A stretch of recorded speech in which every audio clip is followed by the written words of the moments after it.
Somehow the music doesn't get old. Welcome back to the Ultimate Dallas Sports Show. It's time now for everyone except Michelle's favorite game, no offense writing. The concept is simple. More so today than usual. I've got one topic for our panel to discuss. It's up to them to decide which side of the fence they're on. No writing it or they get called out. So let it begin.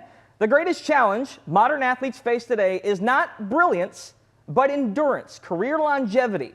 This recent crop of athletes faces the largest uphill climb in history to be considered one of the true greatest of all times in their respective sport. Look at Carlos Alcaraz today. Only 13 people in the history of tennis has won more titles than he has at the age of 23. He has 7.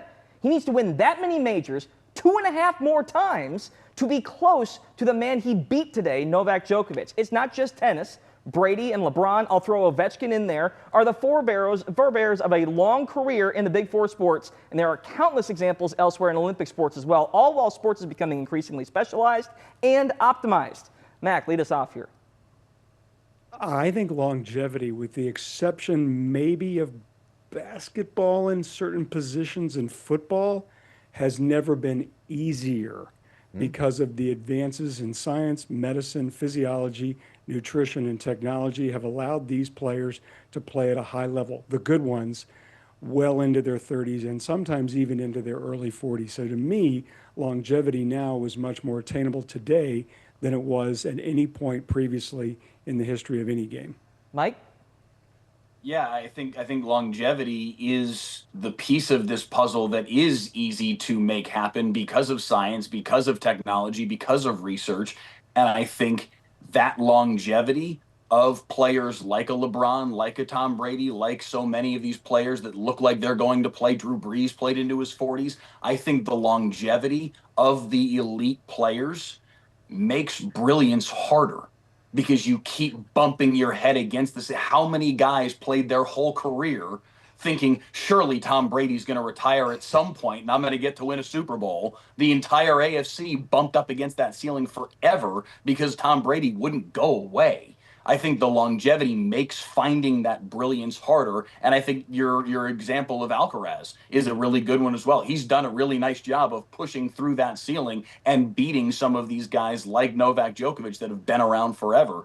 But I think you're going to continue to see that storyline play out in this league. It's going to be 5 or 6 years from now, and we're going to be talking about Patrick Mahomes and how long is this guy going to be able to go? Is he going to play till 45? Is he going to play till 48? Is he going to push past what Brady did? We're going to keep having these conversations, and it's going to make something hard. It's going to make it harder for somebody like a Drake May or some of these young guys that are just coming up through to push through and show their brilliance. Joe? I do think it's an interesting concept, but I do think this. I think that athletes are becoming more mature in terms of understanding what it takes to get the most out of their body now more than ever. Because I feel like part of that was once you become a professional, you get around these pros and you kind of learn that stuff. I think as we go along and sports science becomes more prevalent, it's getting to these players at a younger age, and it might at least give them an opportunity. The bar is still ridiculously high, and I think about it from the lens of Scottie Scheffler, trying to go after Tiger. Yeah. I mean, it's so incredibly difficult, and he's such a hot point right now, ripping off 20 tournament wins in 4 years, but he's still got so far to go when it comes to the majors. But I do think the advancements of the sports science, while saying, yeah, it's got to be longevity, that's just part of it, but that's baked into the cake now as well. Right. So I think the sports as a whole, it's all evolved, and I still think it's just as difficult. And think about this. Think about how long they talked about Babe Ruth being the greatest, right?